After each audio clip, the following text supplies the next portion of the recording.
इसका मतलब आप ये कह रहे हैं कि आज के दौर में या दिशा और सुशांत के भी रेफरेंस में ये इंक्वायरी तब तक कंप्लीट नहीं होगी जब तक कि digital forensic cut to cut detailed meticulously उसका इन्वेस्टिगेशन रिपोर्ट ना आ जाए। तब तक नहीं होना चाहिए, और ये तब तक नहीं होना चाहिए, तब तक क्लोज होना ही नहीं चाहिए। तो बॉटम लाइन ये है कि पहले तो यही हो जाए, आर्गुमेंट इसी से शुरू हो कि आपने इसका डिजिटल फॉरेंसिक किया है कि नहीं। और ये चीज सुशांत के केस में उन सब के लिए एप्लीकेबल होगी जो जो सस्पेक्ट है। मुझे हर एक के फोन में यदि 25 एप्लीकेशन है ऐसी जो डेटा ले रही है, हर एक के फोन, आई एम एज्यूमिंग कि सबके आईफोन, तो मुझे उन सारी एप्लीकेशन का लॉग चाहिए उस तारीख का कि वो कर क्या रहे थे। हाँ, और एक्टिविटी लॉग मिलेगा। तो ये भी राज खुल जाएगा कि सुशांत और दिशा झगड़ा करके गए या क्या होगा। बिल्कुल मिलेगा, बिल्कुल मिलेगा।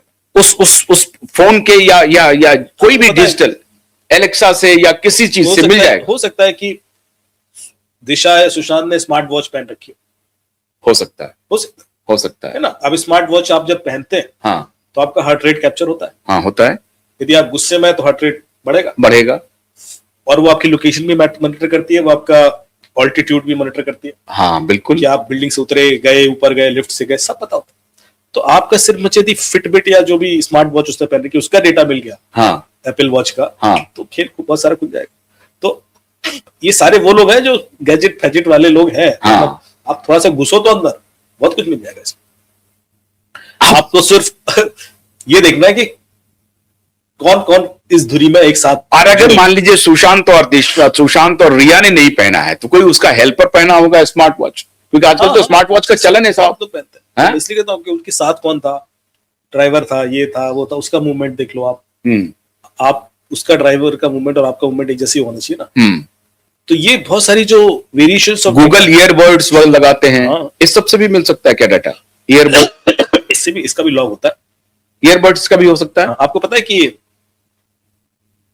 जो एयरपॉड है, यदि आपका फोन यहाँ रख दूं और एयरपोर्ट लेके दूर चला जाऊं तो फोन की बातें सुन सकता हूँ, क्योंकि वो कनेक्टेड हो, वो स्पीक सर्विस होती है। तो चुपचाप या मैं वो एयरपोर्ट छोड़ के चला जाऊं और फोन दूर है तब मैं सुन सकता हूँ।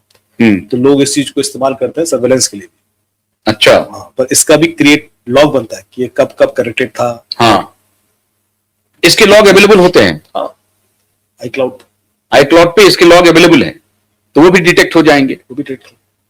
तो स्मार्ट कह रहा हूं कि आपको हर वो चीज जो गैजेट है, मतलब एवरी गैजेट, मुझे समझ में आया तो है कि जैसे कि होता ना कि हम लोग जब एविडेंस कलेक्ट करते हैं ना, तो उसमें जो ऋग्वेद का नासदीय सूत्र है ना, वो फॉलो करते हैं कि ये नहीं है, ये नहीं है, ये नहीं है, तो फिर ये है। हाँ, वो जो ऑब्जेक्टिव टाइप ऑप्शन दे रही है, तो आप क्या करते हो कि यार ये वाला नहीं हो सकता, क्यों ये वाला नहीं हो सकता, तो फिर जे बचाओ।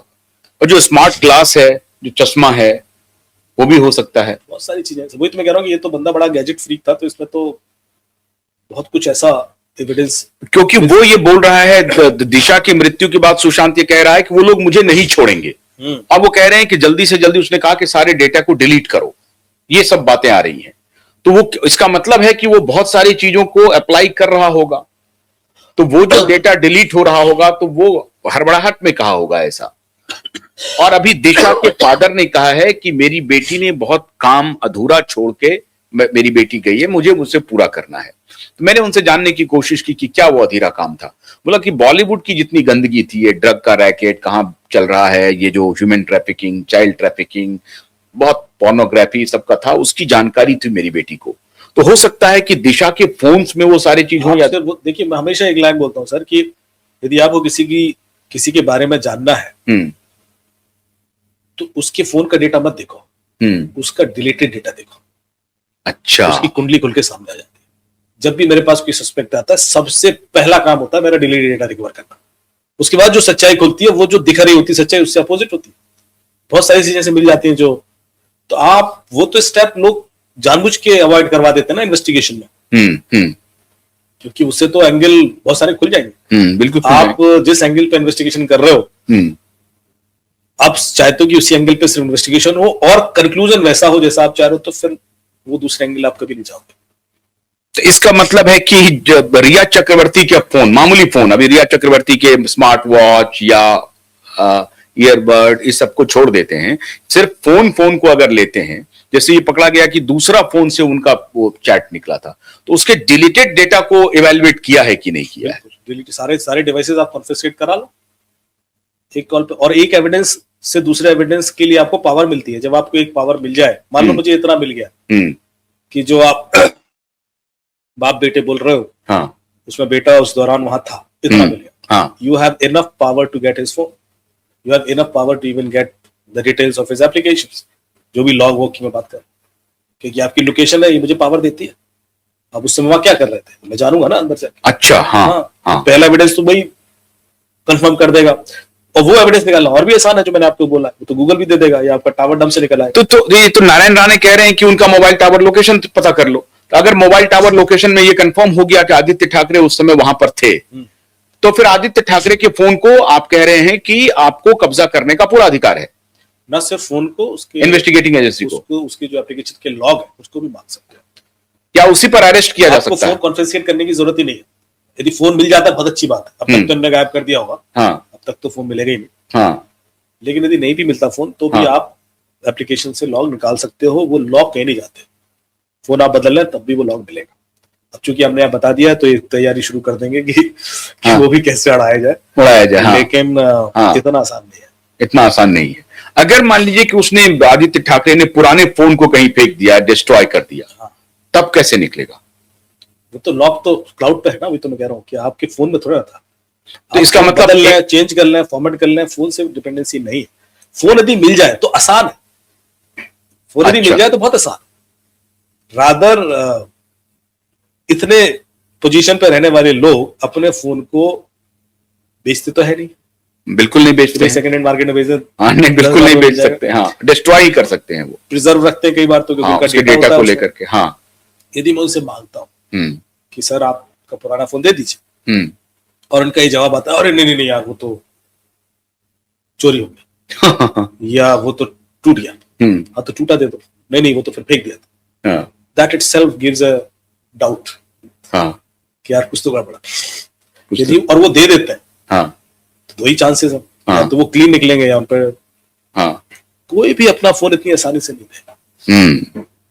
सवाल सिर्फ इस केस का नहीं है ना, जो बंदा गड़बड़ कर रहा होता है वो एक साथ 50 गड़बड़ कर रहा होता है।